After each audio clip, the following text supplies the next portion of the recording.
आपको पता है, सिंधियों ने नहीं बनाया, पंजाबियों ने नहीं बनाया, ना बलोच ने, ना पठान ने, ये यूपी, बिहार के और कम्युनिस्ट पार्टी ऑफ इंडिया ने बनाया। अधिकारी कमीशन रिपोर्ट पढ़िए आप। 20,000 मुसलमान आपने भेजे पाकिस्तान में कि मुस्लिम लीग को जताओ। आप पढ़ लीजिए। रिसेंट हिस्ट्री भी गलत है, पुरानी हिस्ट्री तो आप जानते नहीं। सुनिए, रिसेंट नहीं सर, 1946 में प्रोविंशियल इलेक्शन हुआ था। 1946 में मुस्लिम लीग 3 जगहों पे जीती थी जी, सिंध, बंगाल, पंजाब। यहाँ पर मुस्लिम जीती है, बाकी जगह हारी थी। तो हमारे यूपी में तो हारी थी। मैं आपको बताऊं, रुको जरा, सब्र करो, बोला धक्का मुक्की नहीं करने का। घरों के धंसते हुए मंजरों में रखे हैं, बहुत से लोग यहाँ मकबरों में रखे हैं। हमारे सर की फटी टोपियों पे तंज ना कर, हमारे ताज अजायब घरों में रखे हैं। ये शेर डॉक्टर राहत इंदौरी का है, लेकिन ये सिर्फ एक शेर नहीं है। इस शेर में छुपा हुआ है खास कौम का अहंकार। अहंकार इस बात का कि आज हम जो भी हों, लेकिन कभी हमने इस मुल्क पर 800 साल हुकूमत की है। ठीक है जनाब, आपने हुकूमत की थी, लेकिन उसके बदले में अपना हिस्सा भी तो छीन लिया था ना। लेकिन इस बात को शाहीन बाग वाली सोच के लोग कभी नहीं मानेंगे। अक्सर आपके मुस्लिम दोस्त आपके सामने कहते होंगे कि 1947 में हमारे बाप दादाओं ने अपनी मर्जी से हिंदुस्तान चुना था। वो कहते होंगे कि बंटवारे के वक्त हमारे पास तो चॉइस थी, लेकिन हमने पाकिस्तान की बजाय बाय चॉइस हिंदुस्तान में रहना पसंद किया। और आप ये दलील सुनकर चुप हो जाते होंगे, लेकिन अगली बार आपको चुप रहने की जरूरत नहीं है, क्योंकि मैं आज आपको बताऊंगा वो सच जो आपको कभी किसी ने बताया ही नहीं। आज मैं आपको बताऊंगा कि जब देश को एक रखने का मौका आया था, तो कैसे हिंदुस्तान के मुसलमानों ने डंके की चोट पर पाकिस्तान को मोहर लगाकर चुना। मैं आपको बताऊंगा कि कैसे हिंदुस्तान के मुसलमानों ने जिन्ना को पाकिस्तान का तोहफा देकर कराची विदा कर दिया और खुद यहां रह गए। आज बात सबूतों, तर्कों और तथ्यों पर होगी, किसी को कोई शको सुबह ना रहे। इसलिए पहले सुनिए एक आवाज। यह आवाज उस हस्ती की है जिसकी बदौलत इस धरती पर हिंदुस्तान का नक्शा कायम हुआ। हिंदुस्तान में 3-4 करोड़ मुसलमान पड़े हैं, वो मिराज की बात नहीं है। लेकिन बात एक है कि हिंदुस्तान में जो मुसलमान पड़े हैं, वो मुसलमान ने, काफी लोगों ने, ज्यादातर लोगों ने पाकिस्तान बनाने में साथ दिया। ठीक दिया, अभी ठीक है। लेकिन अब एक रोज में, एक रात में क्या दिल बदल गया? वो मुझे समझ में नहीं आता कैसा बदल गया कि एकदम कहते हैं हम मान लो। तो ये मेरी समझ में नहीं आता।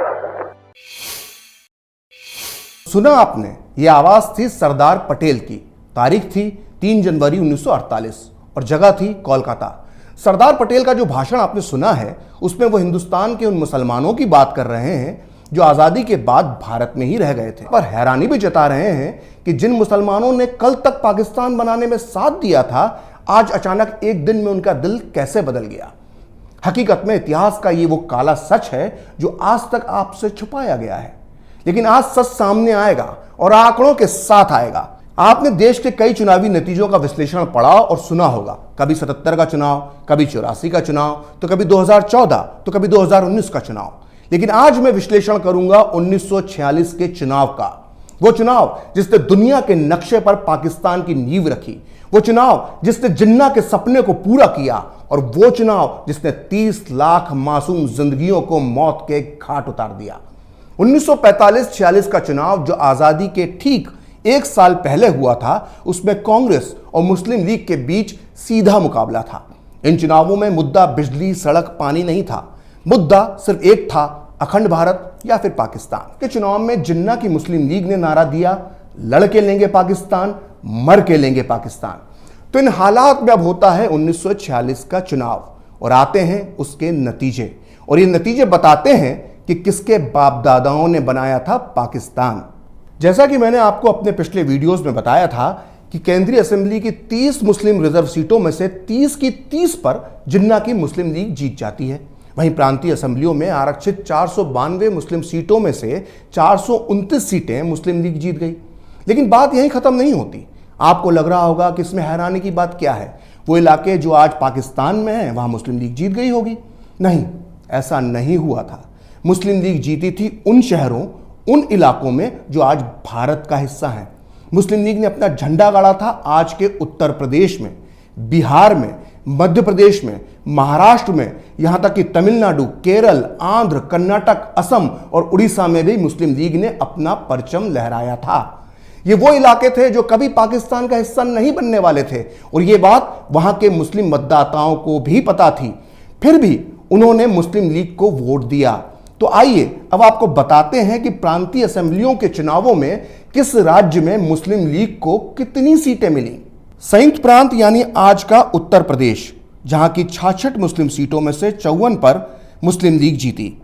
बिहार की 40 मुस्लिम सीटों में से 34 सीट पर मुस्लिम लीग ने परचम लहराया। मध्य प्रांत यानी आज के मध्य प्रदेश की कुल 14 मुस्लिम सीटों में से 13 सीट पर मुस्लिम लीग ने विजय प्राप्त की। बॉम्बे स्टेट जो आज का महाराष्ट्र और गुजरात कहलाता है, उसकी 30 मुस्लिम सीटों में से 30 की 30 पर मुस्लिम लीग ने अपना झंडा लहराया। मद्रास प्रांत जिसमें आज का तमिलनाडु, केरल, आंध्र शामिल है, उसकी 28 में से 28 सीटों पर मुस्लिम लीग जीती। वहीं असम की 34 मुस्लिम सीटों में से 31, पंजाब प्रांत की 86 मुस्लिम सीटों में से 74, बंगाल की 119 मुस्लिम सीटों में से 113 और उड़ीसा की 4 मुस्लिम सीटों में से 4 पर मुस्लिम लीग चुनाव जीती। आइए बात करते हैं उन इलाकों की जो आज पाकिस्तान में है। वहां मुस्लिम लीग का क्या हश्र हुआ था। पाकिस्तान के NWFP यानी जिसे आज खैबर पख्तूनख्वा कहा जाता है, वहां कांग्रेस की सरकार बनी।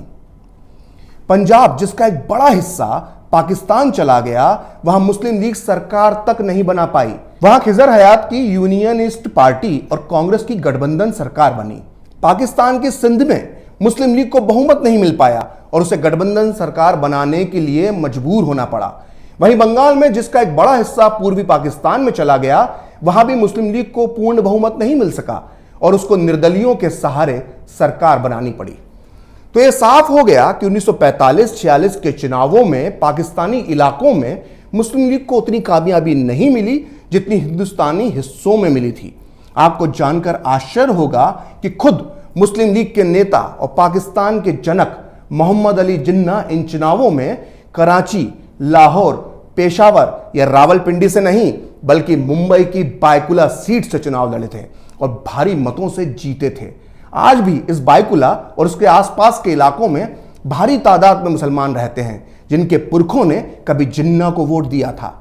तो दोस्तों, इस तरह से मुस्लिम लीग ने ज्यादातर सीटें उन इलाकों में जीती थी जो हिस्से भारत में रह गए थे।